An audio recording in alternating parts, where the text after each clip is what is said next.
All right, Gentlemen Badass Podcast. We are here today with Shawn Wittington Jr. And like many of the guests we have on this podcast, Shawn is a multifaceted individual. So I'm really interested in talking with him. And I think there's actually some really important lessons we'll be able to learn from him today, potentially life-saving lessons. And I don't say that as literal life-saving lessons. So Shawn, thank you for joining us. Appreciate it. Thank you. So, let's go ahead and just start with your background, a little bit about your early life, what you were like as a kid. Just give our audience an idea of what you were like when you were growing up. Sure. Yeah, I was born here in Omaha in 1970. I've lived here my whole life. Growing up, my mom was pretty much a stay-at-home mom. My dad was an auto mechanic, and so grew up working on hot rods and stuff. My dad was kind of our hobby at the time. I've got a sister who's 2 years younger than me. Went to Ralston High School, graduated in 1987, and I can't say I had much of an academic. Was really bored in school most of my time there. My big plan when I graduated high school, I was going to join the Marine Corps, and went through all the testing, went through the physicals, went to the MEPS center, and 2 weeks before I was supposed to ship out, I broke my wrist playing backyard football. And so I ended up in a cast up to my shoulder, and I think I had that cast on for like 3 or 4 months. And in the meantime, I started working at H&H Chevrolet, detailing cars with one arm. And by the time the cast came off, I was basically partying with my friends on the weekend, having a good time, and kind of gave up on the Marine Corps thing. Marine got pushed Corps to the side. Exactly. Yep, that's exactly what happened. And met my wife that summer, or my soon-to-be wife. And that was 1987. Dated a couple years, got married in 1989, which we'll be married 30 years this year. Oh, awesome. Wow. Congrats. Yeah. And she's still my favorite person to hang out with even today. So, so we got married young. We were still kids. I was just working a bunch of odd jobs, paying the bills. And my sister had signed up to take an EMT basic class at Metro Tech, and she calls me up and she's like, "Hey, I don't want to do this by myself. Come take this class with me." And I'm like, "Yeah, no problem." I think at the time I was working at a bacon processing plant, and I'm like, "Yeah, this would be a way to kill some time." And just took that class, and it was 2 nights a week for I think 12 weeks, and I fell in love with it. I'm like, "This is it. I finally found something that I want to do." And so I took that and got hired it was a private ambulance service here in town, and worked there for 4 years. My son was born in 93, and so figured out real quickly, if you're going to make any money in EMS in the private service, you need to be a paramedic. And so went to paramedic school, did that part-time, working full-time, brand new kid at home with the wife, and so there was a lot going on. Wow, it sounds like it. Kidding. Yeah, we had no money, we had nothing. So what age are you at this point? Right now, I'll be this March I'll be 49. And what age were you when you went to paramedic school? I graduated paramedic school. I got certified in 96, so I was 26 when I got certified as a paramedic. And worked 4 years as an EMT basic, got certified as a paramedic in 96, and then worked again for a little bit of time in the private sector, and figured out, well, if you really want to make a career out of this, wasn't going to be able to do it probably here in town. Most of my friends were going to places like Las Vegas or Denver or Kansas City, and working for the very large private ambulance services down there. And it's either that or get on a fire department. And so I started testing for the Omaha Fire Department. The first time I took their test, I was not ready for it at all. It completely kicked my butt. I did well on the academic part, but the physical part, I was not ready for. I had no idea what I was in for. And so out of a list of 500 people, I was probably 499th. I just did terrible. And so I learned a bunch of things about that. I figured, well, if I'm going to really want to do this, I got some places I got to improve on. So I started working on getting better physical shape. Took a test for the Council Bluffs Fire Department, tested for Omaha again, and ended up getting hired in Council Bluffs as a paramedic firefighter there. And I ended up working in Council Bluffs. That was from 1996 to 2000. And I figured I'd try to Omaha one more time. And if I didn't get on, it was no big deal. I was having a great time in Council Bluffs. It was a great job. And ended up getting a job offer in 2000 and got hired on the Omaha Fire Department in 2000. Okay. So do you, at this point, do you have to go through a whole other academy? If you're like, for people who are listening, Council Bluffs is across the river from Omaha, so it's another state. So how does that, is there like reciprocity there or something like that? They do what they call a fast track class. Okay. And Omaha Fire does that, and the Omaha Police Department does that also, where they'll hire people from departments that already have certifications and such, and they shorten the academy down considerably. Normally, the Omaha Fire Department's academy is about 16 weeks, and we were there for 3. Oh, okay. And so after 3 weeks, they bumped us out on apparatus, and we started working right away. Okay. So, yeah, and it's an awesome job. I love it. So kind of going back to when you first got interested, do you remember what it was that really kind of spoke to you about being a paramedic? What was it that stuck out and made it really kind of grab a hold of you? That's a great question. I like the technical aspect of it.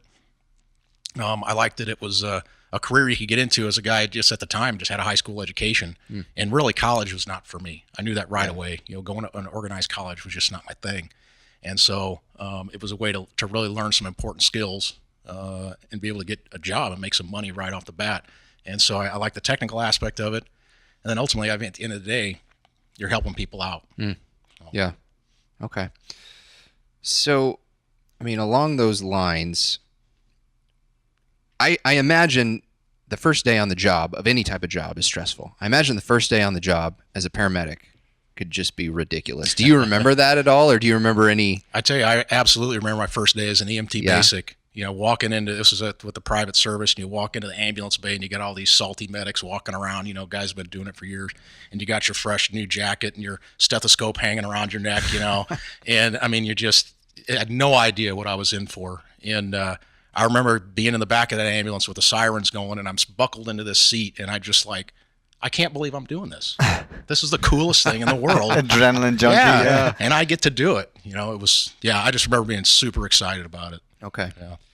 So when it comes to the other side of it, people being injured, what are the types of things that you see that you just feel are super avoidable? Like, how did this happen? What can we do to better protect ourselves from stupid accidents? Well, I mean, stupid people keep us in business. Okay. And so we don't want to completely erase that. Otherwise, I'm out of a job.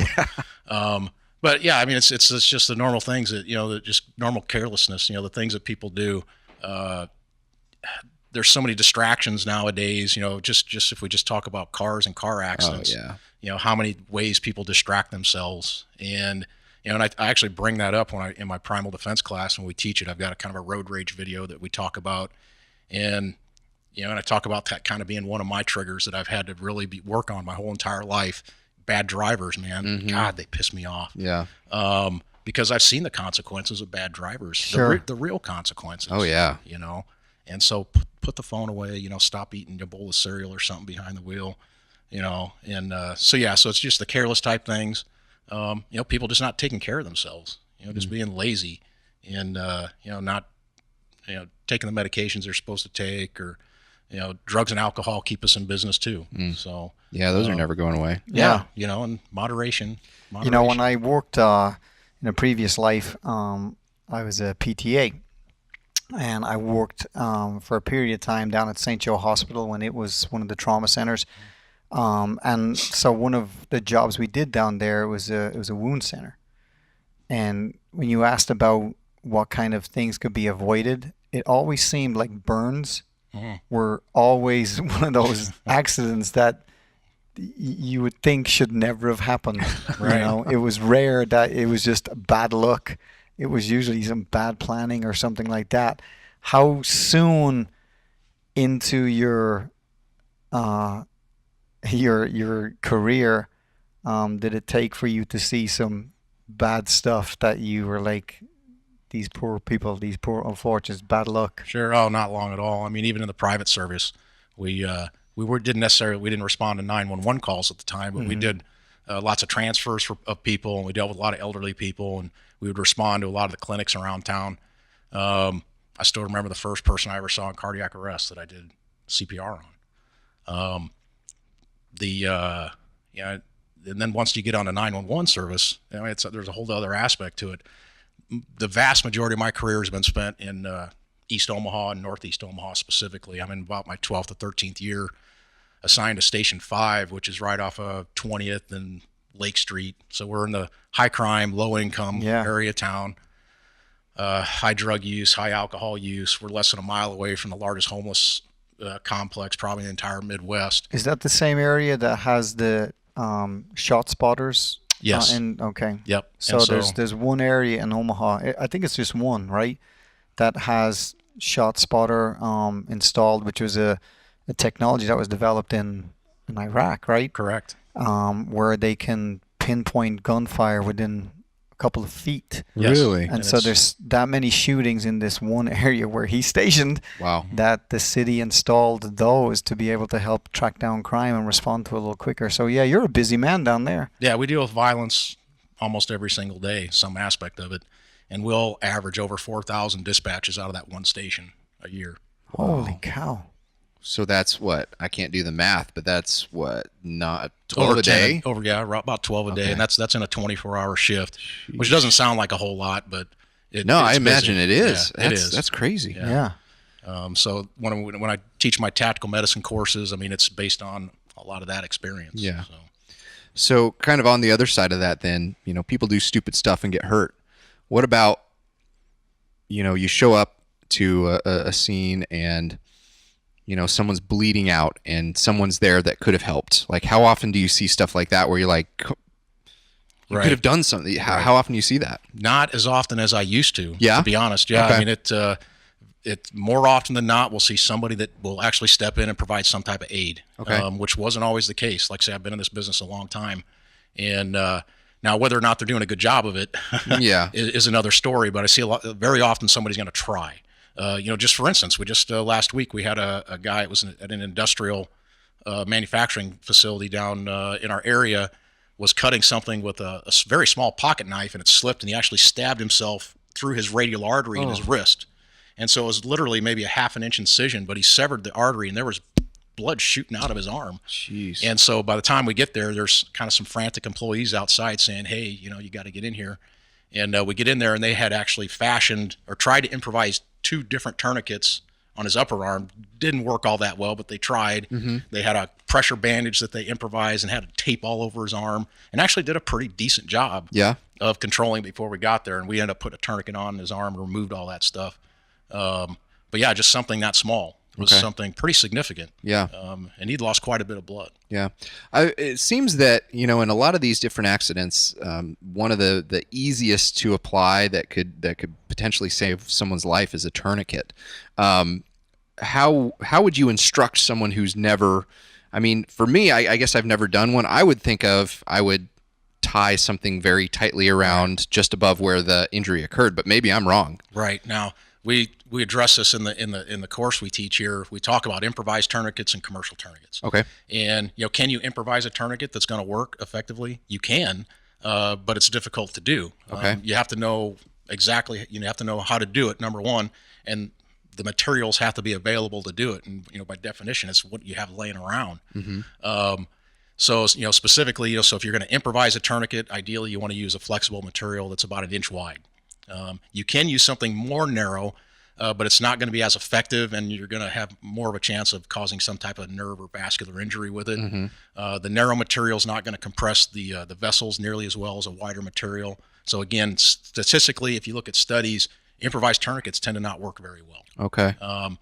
But if you had to construct one and make one work, you want something at least 1 inch wide that's flexible.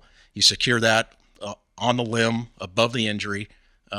And then you need some type of mechanical advantage. So you place a windlass, like a rod or a stick or something, through that material, and you twist it, gaining mechanical advantage. And that's going to give you enough compression to stop especially a large arterial bleed. Those guys in that shop had wrapped belts around this guy's arm, but they were just wrapped the belts around, and they weren't getting enough mechanical advantage. So if they had simply, and I talked to them afterwards, I'm like, hey, you guys you started out really well.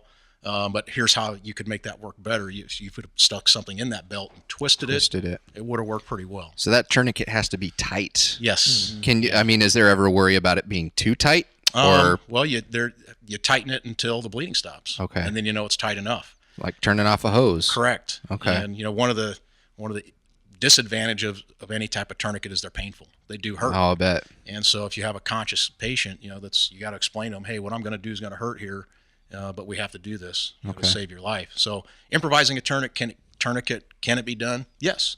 It's hard. It's difficult to do. So obviously the better answer is having a commercial tourniquet available. And so that's something I've been preaching for a long time, and I've been teaching a version of a TacMed class for 15 years. Okay. Long before I was ever even with 88 Tactical, I was trying to teach this stuff, which in the beginning I couldn't give away. Nobody cared. Nobody could have cared less about any type of combat medicine type stuff.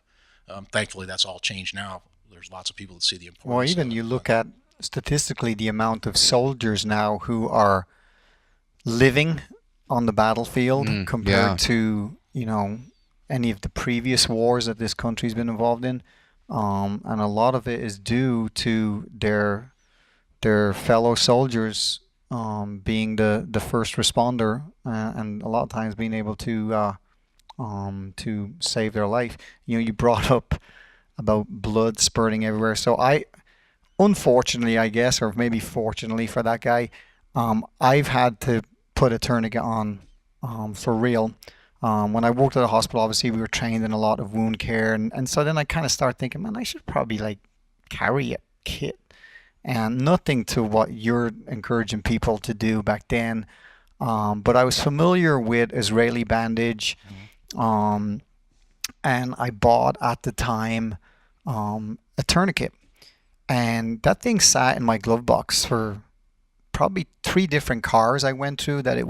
I just had it in a Ziploc bag, and I put it in there, and I was on my way up to Sioux City, and there was a motorcycle wreck by the Missouri Valley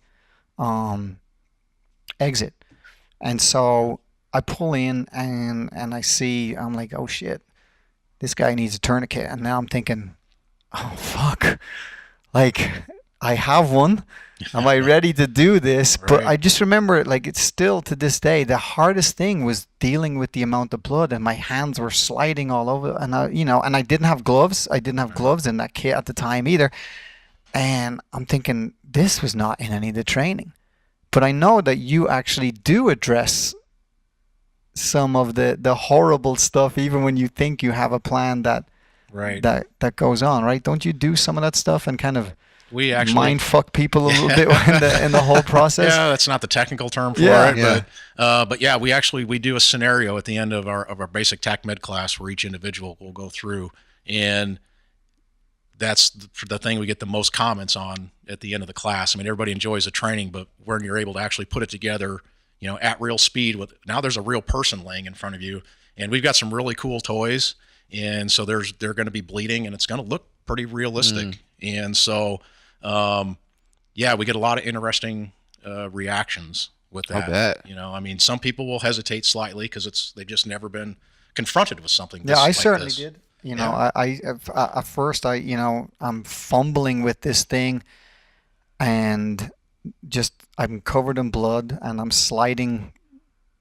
all over this guy's arm, which is just kind of hanging off, and I definitely experienced this, I shouldn't have pulled over. There's a little part of me that was this is way more difficult than I ever thought it would be, and ever since that day, I carry one all the time. I actually have a few, and I encouraged Willie. I was like, dude, if you're gonna be shooting and doing all this stuff, you really need to know how to do this, because it's a reality that it can happen. Well, I'm a big fan of Tim Kennedy, and he talks about his life goal is to take the blood out of the bad guys and keep the blood into the good guys. And so he carries, in his backpack, it depends on, but he always has a tourniquet on his person, or multiple. If he's got a backpack, he's got 2 or 3. So along those lines, is there any specific, a brand or a type of tourniquet that people should pick up? And then, expanding on that, if someone wanted to put kind of an emergency kit together to keep in their car or keep in their backpack, what should that include? Sure. The only tourniquets that we recommend for use in any of our classes are those that are approved by the Committee for Tactical Combat Casualty Care and the Committee for Tactical Emergency Casualty Care. Those are the committees that pick the military medical stuff, so that they've got all the studies, all the actual field applications. And there's 2 tourniquets that they recommend, and those are the only ones that I'm going to recommend. The first one is the CAT, the Combat Application Tourniquet, which is manufactured by North American Rescue, and we sell those here in the shop. And then the Special Operations Forces Tactical Tourniquet Wide, which is made by TacMed Solutions, and we also sell those here. Okay. They're both excellent tourniquets, but each one kind of serves a little bit of a different purpose. If there was one absolute perfect tourniquet, I'd tell you which one it was, but there's really not. For general all-around use, I would recommend the CAT tourniquet. Okay. The Gen 7, which is the newest version of it, which they made some really important improvements on in the latest generation, so I would stick with that one. That's a good all-around use tourniquet. That's what I personally have in all of my individual kits that I have in my vehicles. What I carry on my duty gear are CAT tourniquets. The soft tourniquet does one thing better than the CAT. It folds down very flat and thin. And so for anyone that's looking for an everyday carry type tourniquet, which I do have one that I'll use when I put my when I carry my gun concealed and I want a little bit of a med gear on me, I'll carry that soft TW, and it folds down in a manner that it doesn't take up really very much room versus the CAT. It is a little more difficult to apply, so it does. But if you need something that you're actually going to take with you on a daily basis, it serves that purpose. Okay. So. And either one of those is a great choice. Okay. Are there any other tools that people should carry? I suppose that's one that seems very obvious, but what are some of the other injuries that are pretty common that you could potentially save someone's life if you just had the right tool at hand? Right. Generally, like say the part of the TacMed curriculum we spend the most time on is bleeding control. Okay. How to stop massive bleeding, number one, to keep somebody from bleeding to death, because when it comes to trauma, that's how people die. They bleed to death. Yeah. And so if there's external bleeding that we can control, we have to do it.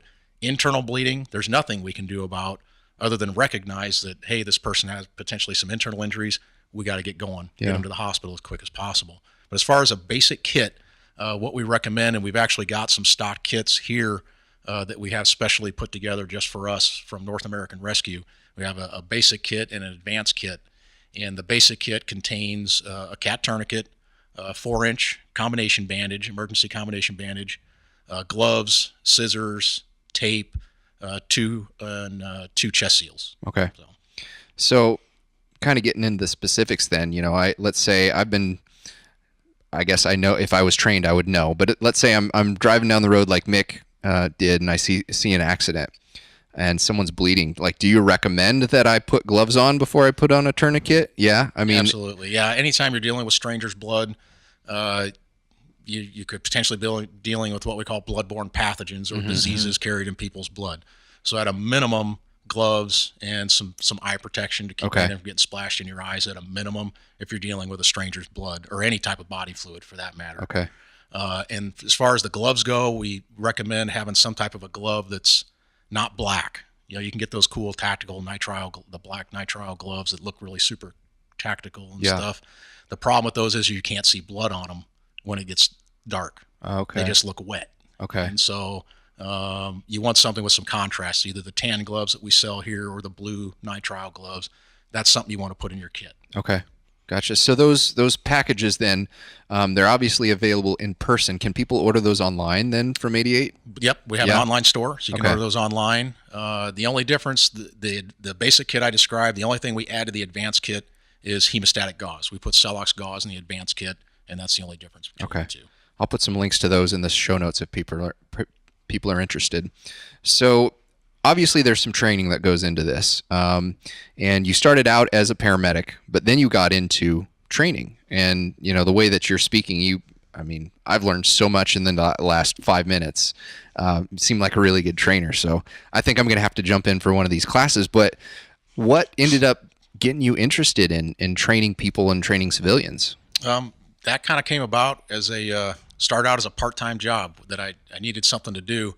When I got hired on the Council Bluffs Fire Department, and I'd worked 24-hour shifts with the private ambulance service I worked at, but I had so many other things going on, I never really had time for a part-time job.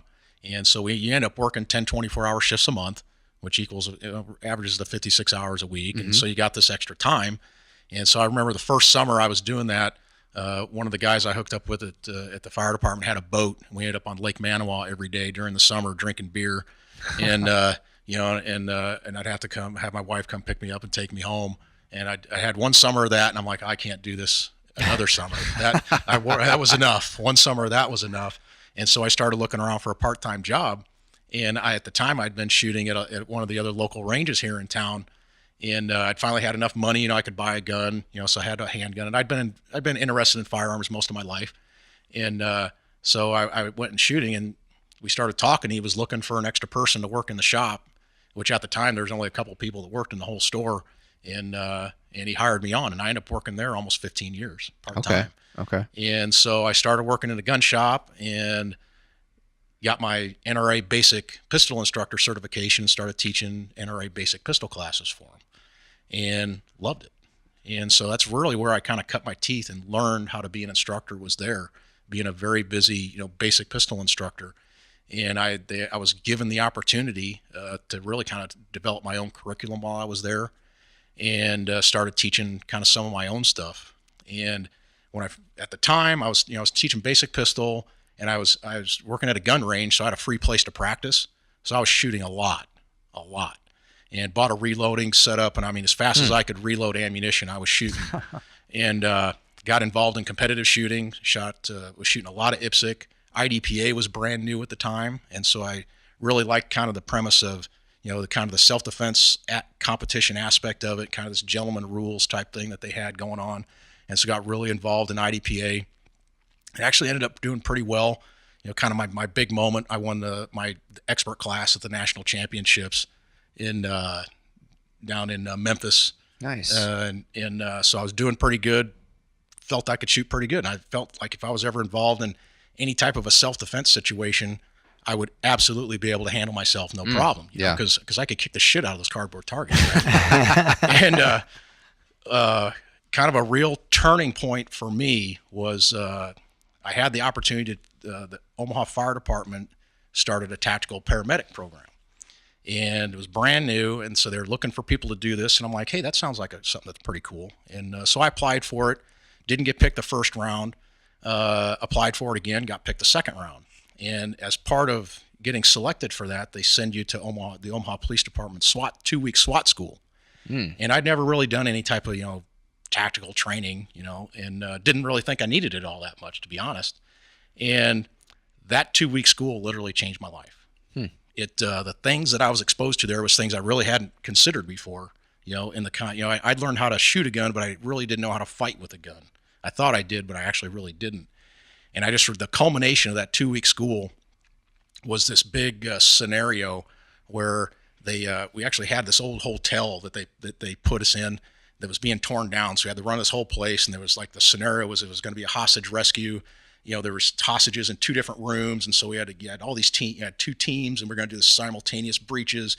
And there's role players in there, and we're using simunitions. So I'm standing in a hallway with a gas mask on and an MP5, and the breachers, I'm like the 4th guy in a stack, and they're like, as soon as we go in, they're going to breach the door with a ram. They're going to use flashbangs. And I'm like, I'm starting getting goosebumps talking about it. And so the breacher walks by me, rams the door, flashbang goes off, and here we go. And the first 2 guys were going to take the living room, and the guy in front of me, and my job was to head to the bedroom, because we're just figuring that's where people are most likely going to be, are in those 2 rooms.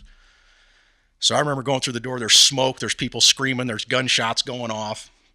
And the whole time I'm thinking just front sight, if you get a shot.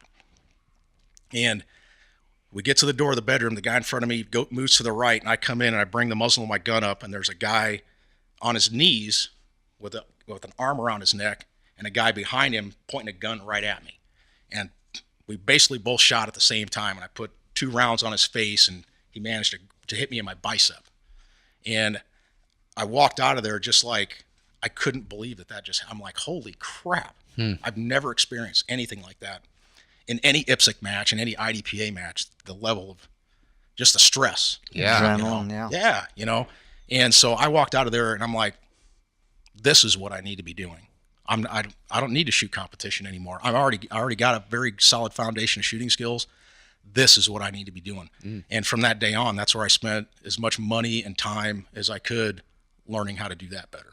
Okay. And where did you go for that? Just through SWAT still? A couple of different places. I actually took quite a few classes with Gabe Suarez through Suarez International. And this was early on when he was really kind of the only instructor, and learned a lot of stuff from him. And then I got Devin Crinklaw, who's another one of our senior instructors here, hooked me up with a guy named Hank Iverson, who at the time, and his primary job, he was from South Africa, was part of the military, was part of the police special task force there, and basically the U.S. military had hired him to train a lot of special forces soldiers, and that was where he was making his money. And then a few times a year, he would actually come and train law enforcement just as a service to cops. And so at the time, I wasn't a cop then, but at the time, being on the tactical medic team, Devin was able to kind of get me in. And most everything I teach now, I learned from Hank. Okay. And so a lot of what I teach in my classes now came from that guy. And the thing I liked about Hank's classes was there was a very, very difficult qualifier at the end of every class. I think his level 1 class, he had 6 levels of handgun fighting classes. And his first level, only like 20% of people ever even passed the level 1. Wow. And so it was he was the first instructor that I trained with who challenged me. Because I could show up to all these other classes if they had most of them don't have qualifiers. At the end of the day, whether you're squared away or you're some fat piece of shit, you get the same certificate at the end of the day. Yeah. If 2 people have to help you up off the ground, it doesn't matter. You're still going to end up getting the same certification at the end of the day. Not in Hank's class. So when you got a certification from him, it actually meant something. And it was tough. So he really pushed me hard. And there's only, I think at the time, and even now, I think there's probably still less than 30 people in the whole world that have ever passed all 6 levels of his qualifiers. Wow. Devin, I think he was number 17 maybe, and I was number 19. Okay. That did that. Awesome. So I don't know if what we're going to talk about next is involved with that, but basically you got so good with one hand, you decided, well, I should learn how to shoot with my offhand. Right. So tell us a little bit about that. Yeah, I'll tell you the reason that I started working with the wounded shooter stuff and made it part of my curriculum was, like I said early on when I started teaching TacMed, I couldn't give it away. Nobody could care less. And I couldn't even do it. Nobody would want it for free.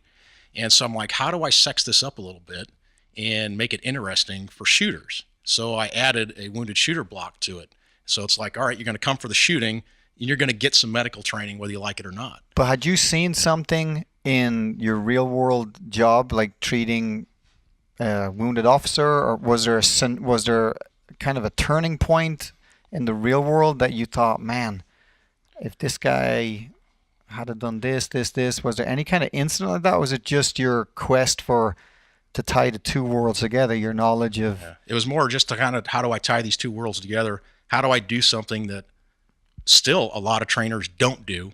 A lot of people don't teach that kind of stuff because number one, they probably don't know how to do it right, and it can get a little sketchy if you don't know how, if you can't do it in a safe way. Yeah. So a lot of trainers shy away from that kind of stuff, and so it was number one to help sell my TacMed class, and number two to get people to work on skills that they probably have. Number one, they probably never worked on, period, and if they have, they don't do it very often.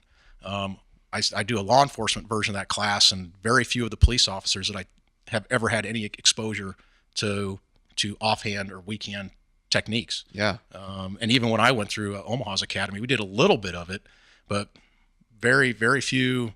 Unless you really seek it out on your own, you're not going to get that training, period. I honestly don't think I've ever heard of it. Yeah. I didn't even realize it existed. I early on training with Rob. You know Rob Wiley, right? Oh, yeah. Yeah. One day training, Rob completely screwed me up by basically making me do a reload with my non-dominant hand, and I was like, what?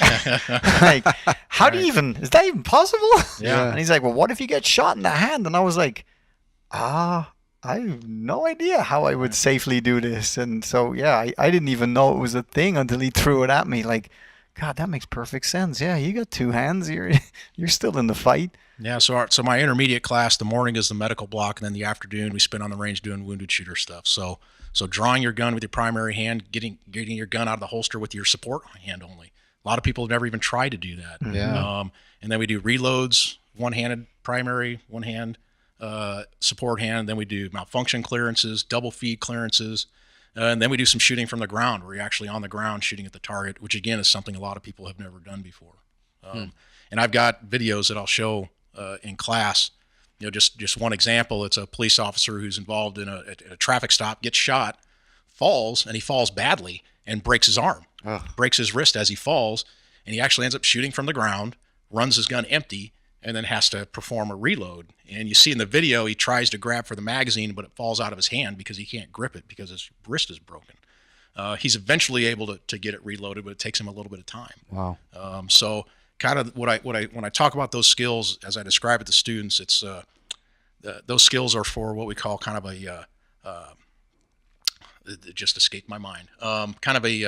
It's a high impact. You know, it's not going to happen to you very often. It's a low incident type event, but if it happens, there's a high impact to it. Meaning, if you don't have any plan or any skills for it, Right, exactly. Yeah. right, you can really be in big trouble. You know, it's not something you got to practice every single day, but you got to in your mind have a plan for. Yeah. You know, if I have to run this gun one-handed, how am I going to do it? Yeah.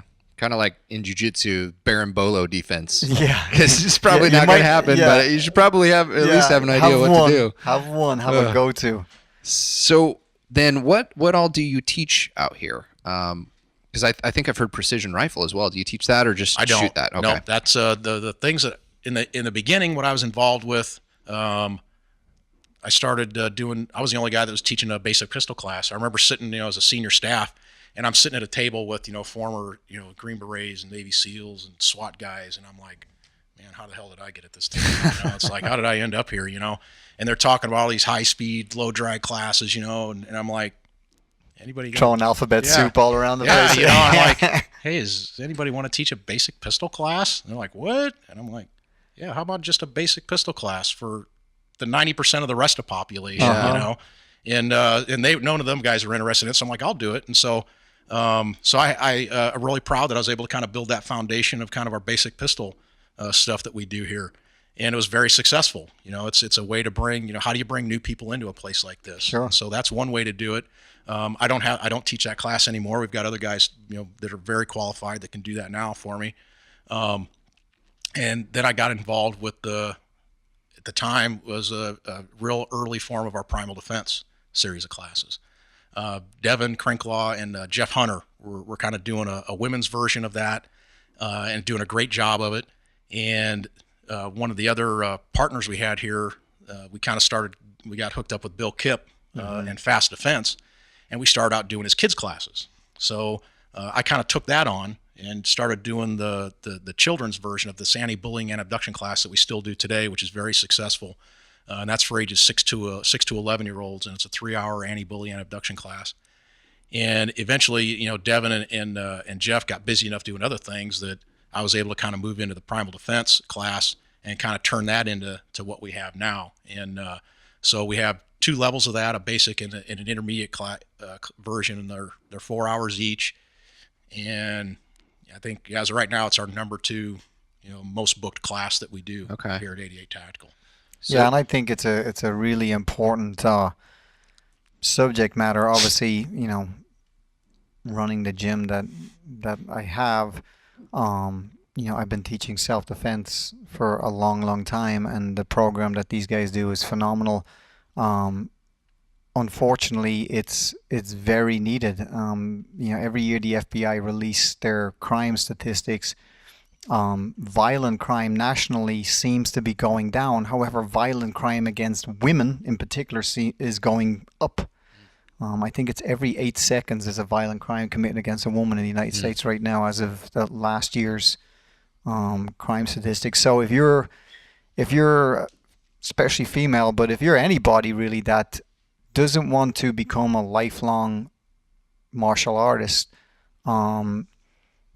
Bill Kipp's FAST program, there's a couple of other programs, the primal self-defense stuff here, that if you can only see yourself devoting 4 hours, 8 hours of total training, it's a great way just to condense the message down into the bare bones minimum of what you need to be able to survive a violent encounter. So Yeah. I definitely recommend the job that these guys are doing. Yeah. So, And I've actually got a client right now taking just started jiu-jitsu. I'm not going to say any names. She may actually come on the podcast. She's a very interesting person, but we were working just some jiu-jitsu for self-defense for her.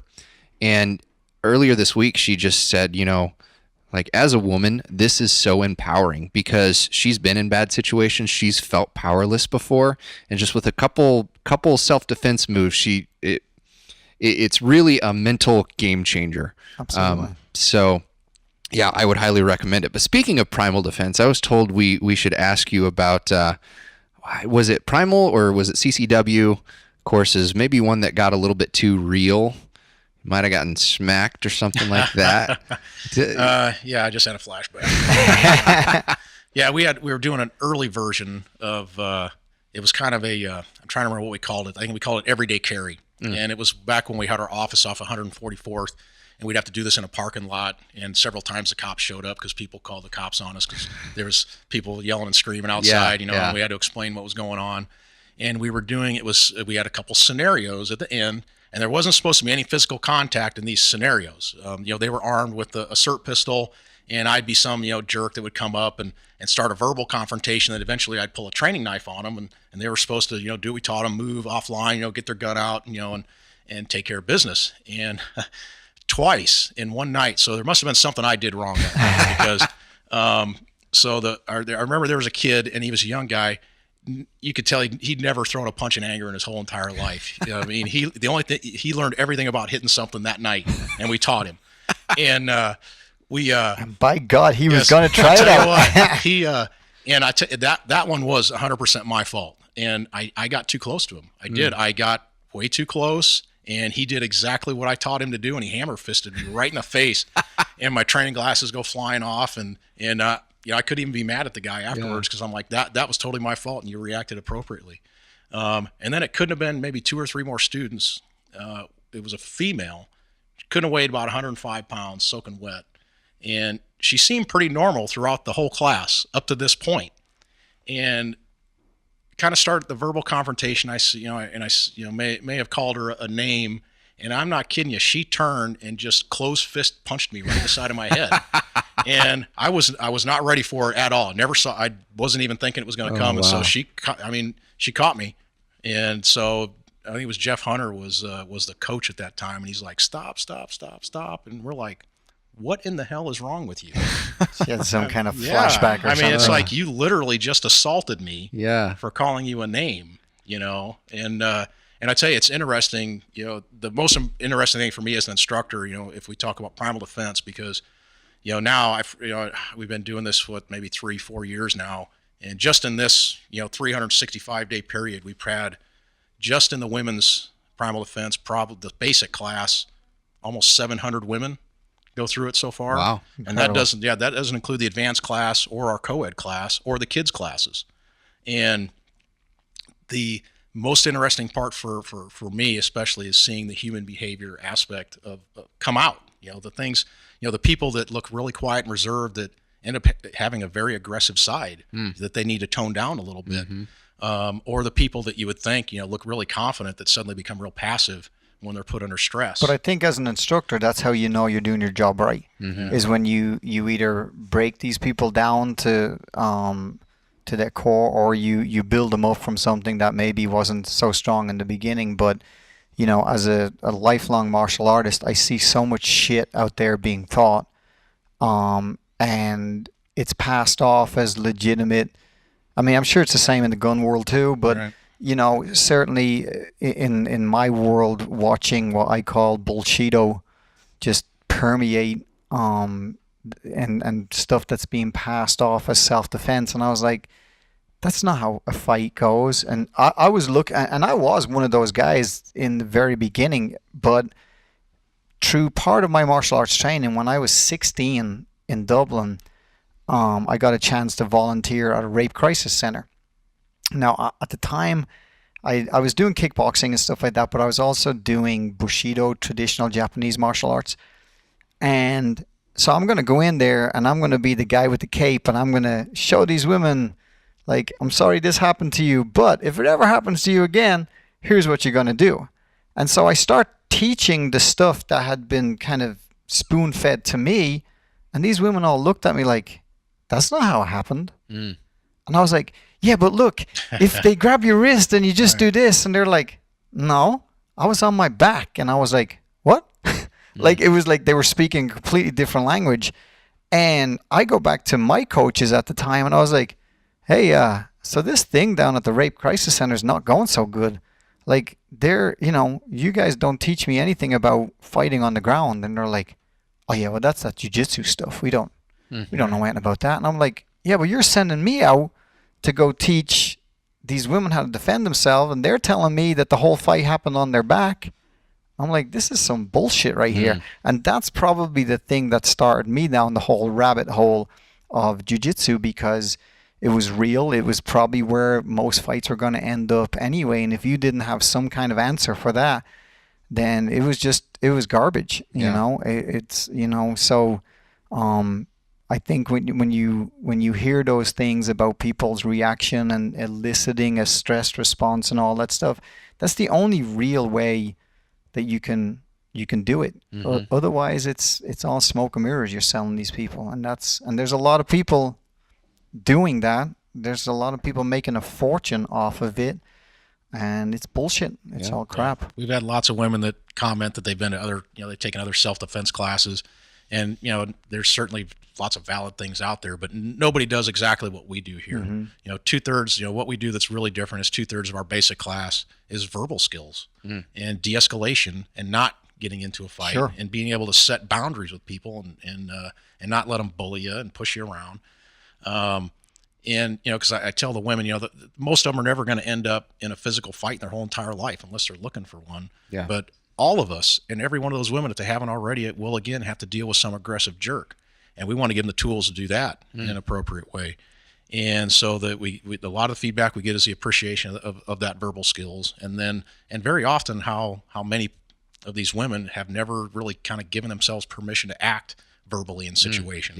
They don't feel like they have a voice. So we give them that voice, or we give them permission to use their voice. And then at the very end, we spend, the last third of the class with some basic physical skills where, you do everything right. Someone tries to put their hands on you. How are you going to, what's some basic ways to fight and get away? And just like everything we do here, it's pressure tested in a scenario. Yeah, exactly. A full speed, 100% full force scenario at the end. And then our intermediate class deals with those ground skills because we understand how important that is. And so where the basic class is primarily a verbal with a little bit of physical, the intermediate class is pretty much all physical skills that start standing up and then end up on the ground. Awesome. And then we do, the women do get a couple scenarios that are full force, full speed on the ground. Yeah. So. Which sounds unpleasant, and it is unpleasant, but I think it's really important because if you haven't been in that stressful situation before and had to try to think your way out of it, I mean, even 2 or 3 times is going to give you the idea of this is what it feels like. Okay, I've been here before, and then you can think. Because a lot of times I've been the bad guy in a lot of these situations, and a lot of times you go through a 3-hour class teaching them all these moves, and the first time that you scream in their face, freeze, Right. And some are a lot better than others. Some are like, no, and then they start throwing those punches and kicks and whatnot. But it's very important. So as uncomfortable as it is, well, your body can't do what your mind hasn't seen, and I think that's, and like you said too, for someone defending himself, you have to have given yourself permission to allow this other part of you to kind of come out when it's necessary, and if you haven't thought about it and trained that way and had those scenarios and those pressure tests, you don't know if it's going to work. Yeah. We spend some time on watching. There's a section where we watch some videos of some bad things happening to good people, and we discuss the lessons learned. And then that's kind of right before we start that last third of the class, and we talk about violence. Are you willing to use violence to defend yourself? You have to ask and answer that and be honest about it. And if you say no, I'm going to shake your hand and we'll be done for the day. Yeah. I think that's an interesting thing too, though, in this kind of modern world, the use of video. When I was learning fighting and self-defense, we didn't have the data to back up what we were all kind of hypothesizing about, well, what if this happens? But now when you look at body cameras and surveillance cameras and all of this data that we used to, well, I wonder what if, now it's all available at our fingertip, and you get to see, sometimes unfortunately by other people's lives or their loss of life, what really happens. You don't have to be involved necessarily in a fight yourself to understand that it's out there, and this is how it goes down. Yeah. Every single class I have someone will ask, are these videos real, as they're watching it? I'm like, yeah, this is real. And it's one thing for us to stand and talk about. We can talk about violence all day long. It's something totally different to see it, and you can see the change. At that point, where people where it kind of sinks in a little bit. Yeah, it becomes real. Yeah.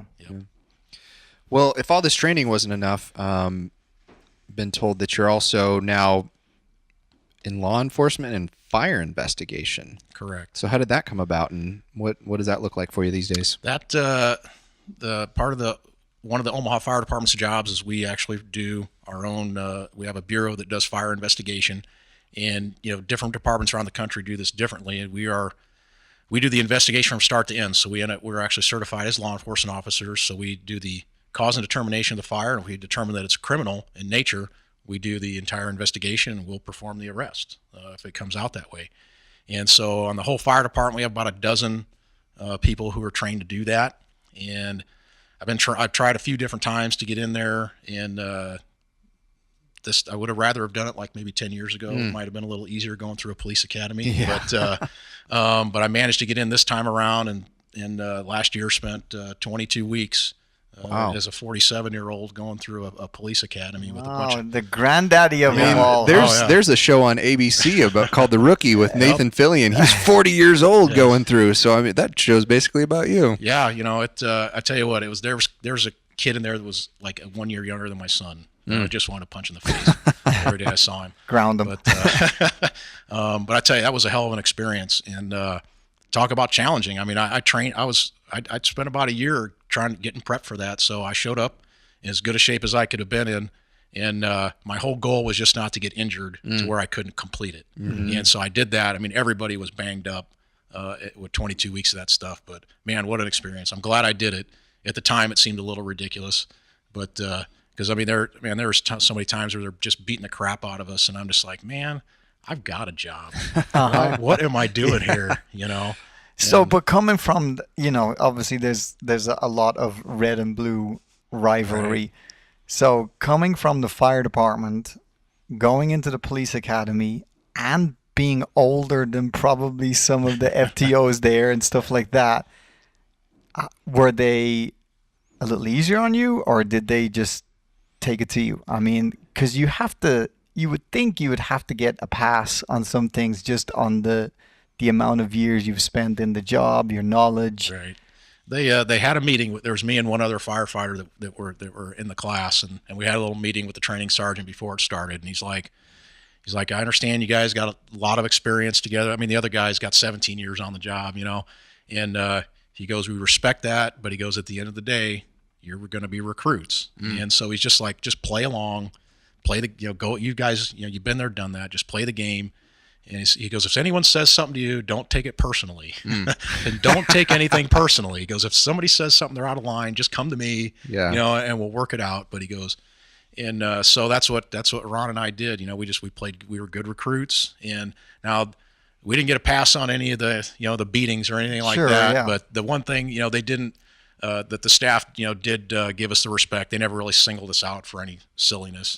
But when one person does something bad, everybody pays. Yeah, because I have another buddy that is him, Chris, that we both went through EP school together, and I always thought, man, he had to go to the police academy. He's a firefighter. I'm like, I bet that would suck. Talk about walking in with crosshairs on your back, And I tell you, for me, it was interesting because I know most of the guys in training. I worked with a lot of them when I was on the tactical paramedic team with SWAT. And I've trained with a lot of them. So some of it was fun. A lot of it was a giant pain in the ass. Yeah. So this 22 weeks, I mean, is that academy like full time? Yeah. So did you have to you stepped away from your current job, you went to the academy, and then Correct. Wow. Yeah, they detached me for 6 months. Okay. And then Monday through Friday, I was in a police academy. Wow. And so being a recruit again after a long time, Yeah. so basically your life for 6 months is, you do your 8 or 9 hours at the academy, you go home. I'd iron my uniform for the next day, shine my boots, study for about 3 or 4 hours, and go to bed and repeat. Wow. Yeah, so it was a hell of an experience. What's your wife think about doing all this? She's a saint. That's why I was gonna say she has to That's why we've been married so long. Yeah, that's 'cause awesome. Yeah. She puts up with this silliness. But I mean, was there any fear from her, like, Sure. hey, you're not a spring chicken? Did you ever get that talk from her? Or? Yeah, I mean, she supports everything I've ever done. Well, I shouldn't say everything. I can't have a motorcycle anymore. She put her foot down on that. But yeah, I mean, she's one reason I've been able to be so successful in this type of career is because I got a great support system. Yeah, awesome. Awesome. Very cool. I think that's a good note to start to wrap up on. We're kind of reaching our time, so we'll go ahead and hit the book of the week as well as the workout of the week. I'll go ahead and do the book. I think it actually applies pretty well to what we were talking about today. So the book that I'm going to recommend, I don't have a copy of it today, but it's called Fearless: The Undaunted Courage and Ultimate Sacrifice of Navy SEAL Team 6 Operator Adam Brown. Now, I read this book a while back, and Adam Brown was basically a crackhead. He was a crackhead in Arkansas, and he decided to turn his life around. And he ended up going to the Navy, becoming a SEAL, and I don't remember which team he was on, but he was in an accident, an automobile accident. And at the time, he was a sniper, among other things. And in this accident, he lost use of his dominant hand and his dominant eye. And he said, I'm not done yet. And so he went back through and he requalified as a sniper, as a SEAL sniper with his non-dominant eye and hand. And then he went on. Unfortunately, he was killed in action in Afghanistan. But they said you could always recognize Adam because he was the night vision goggles. He was the only guy with like a monocle for the night vision goggles. So it's a really good book. It's really inspiring. So check it out. It's called Fearless. I will have a link to that book on the bookshelf at thegentlemanbadass.com. And then Mick has your wonderful workout of the week. Yeah, so the workout of the week this week is actually one that requires a heavy bag. It's one that I learned in Thailand, one that was kind of beaten into me. So there's a drill in Thai boxing called 10-10-20s. Basically what you would do is you would throw 10 kicks, low kicks on the bag as hard as you can, as fast as you can, 10 with your left, 10 with your right. Then you grab a hold of the bag and you throw 20 knees. So 10, 10, 20. We were made to do 5 back-to-back sets in under 2 minutes. So 10 skip kicks, 20 skip knees in under 2 minutes. And at one of the camps that I trained at in Thailand, we were expected to be able to do 5 rounds of that and still be able to get every round done in under 2 minutes. So this is probably a little more advanced workout, especially for some of the combat athletes out there who are listening. 5 back-to-back sets in under 2 minutes is your goal. And if you can be able to work up to do 5 2-minute rounds of that drill, and you will have kicked enough. Oh yeah, yeah. We just did our 2019 kicks workout, which is 2019 kicks that you throw, and there was 2 sets of 10-10-20s in there. Yep. I hadn't done them in ages, and I was surprised. I still did it with probably 15-20 seconds to spare on both. I think I was actually faster the second time around. Yeah. If you've ever wondered why Muay Thai fighters' calves are so huge, oh yeah, this drill will show you why, because your calves are the first thing to give out, and you're still trying to lift yourself off the ground with every one of these kicks. It's brutal. It's 10 minutes long. We would usually get a minute break between the rounds. As soon as that timer went off, you were back on the bag, throwing those things again. And it's I would say it's probably a more intermediate, higher level, especially for the combat sports athlete. If you just have a punching bag available to you, even trying to do 5 sets, one of them, 5 sets in 2 minutes is enough. If you don't have a heavy bag, you can actually do kind of a modified version of this workout by like holding onto a chair and just extending round kicks out into the air. Just don't hyperextend your knee if you're not hitting a pad or bag. And you can do kind of the same drill and you'll get some of the same effect. Okay. 10, 10, 20s. And I will say, the very first time I did a 10, 10, 20, he explained it to me and I'm like, what? You're crazy. And this is, probably 5 days after I'd kicked anything ever. And I managed to do it in 2 minutes. I was, passed out on the floor. There was also an element that you used to add in the team trainings where if you went over 2 minutes, for every second that you went over, you had to do killer rabbits, which is a squat jump. And I tell you what, if the time limit isn't motivation enough, like the threat of killer rabbits it'll get you going. But I don't think I've ever done 5 in a row. Yeah, it's rough. Yeah. It's rough. All right.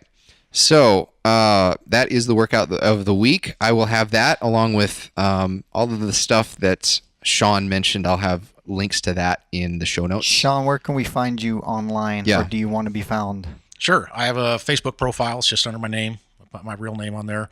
My email, if anybody wants to get a hold of me here at 88 Tactical, is just swittington@88tactical.com. So if anybody has any questions about any aspect of our Primal Defense series of courses or any of our Tactical Medicine series of courses, hit me up. How often through the calendar year do you have the Tactical Medicine and the Primal Self-Defense? How often are they offered? Primal Defense, we have, I'm trying to remember how many, we have several a month. Every month we have Primal Defense classes scheduled. About every other month we'll do the intermediate version of that. So probably 2 basic classes a month, 1 intermediate every other month. As far as Tactical Medicine courses, we have 2 basic classes scheduled every month, 1 during the weekend, 1 during the week, for whatever works best for people's schedules. As soon as springtime rolls around, I'll have intermediates on the schedule. I only do those when it's kind of nice out, because trying to do those one-hand manipulations with like a bunch of cold weather gear on doesn't work real well. Yeah. So, so those classes will start popping up in the spring. Those are done in Takema at our outdoor range out there. So I really need to take the Tactical Medicine. I need a refresher. Yeah. All right. So once again, thegentlemanbadass.com. It's got links to our YouTube. If you're watching this on YouTube, thank you. Subscribe. That helps us out. Like the video.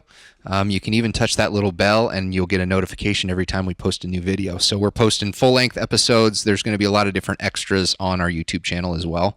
And then there's Patreon. That is a great way to help support this podcast. For as little as $1 a month, you can get access to exclusive videos, exclusive writing, stuff like that, discounts on merch. Don't have a ton of stuff up there on there yet, but we will. We're going to start adding to that pretty regularly. The bookshelf and everything else on the website. Check it out. And Shawn, thanks again for coming in. This was really, really informational and inspiring for me. I need to get off my butt and learn some of this stuff. Thanks, guys. I appreciate it. Awesome. All right. Until next time.